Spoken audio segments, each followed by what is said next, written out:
Growing up, I didn't think I would ever leave D.C. It wasn't like anyone ever told me I couldn't. It was more like my life had been decided for me long before I had a say in it. Chocolate City was home. In the 1970s, it was people who had come up from down the country and brought with them traditions that connected them to each other and the earth. My neighbors were just like me and my family, black, working class, getting by.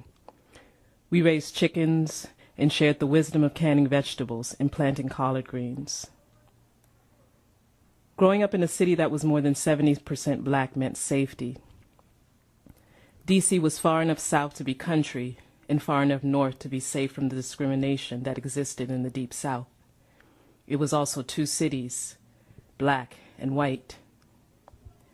In the 1980s, the city's borders began to open and the world came to D.C. Suddenly, you could hear snatches of a new language, Spanish. It was the Reagan years. Here, there was rampant homelessness, unemployment, and a love boat epidemic.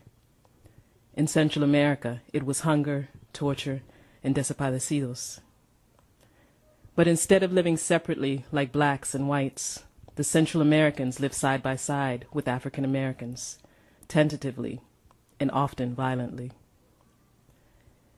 Fresh out of high school and unsure of what we would do next, my friend Kike, who had come from El Salvador when he was 12, and I decided that we had something to say. We were the survivors of political decisions that favored the rich and kept the poor locked up in communities that were always on the verge of exploding. And we were frustrated. Frustrated at the society that limited our options and at the strangers who said that the difference between black and brown should keep us from being friends. Our weapon of choice was the theater. Our dialogues came directly from the people we were part of, the stick-up and drug boys, undocumented families, crack mothers, AIDS patients, and runaways. We didn't just make art. We made art that spoke for those who didn't have a voice. That was 25 years ago. Many of the Central Americans who came in the 1980s now call D.C. home, but now it's me who's crossing borders. Guatemala is the closest thing to home that I have right now. I never thought that I would actually be living in Central America, but in retrospect, it was probably inevitable.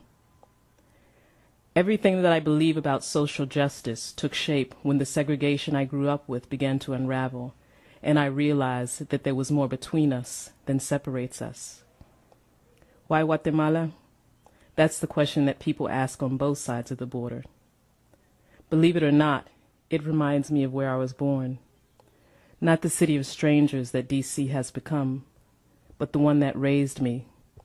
The city of working people getting by, who shared traditions that connected them to each other and the earth.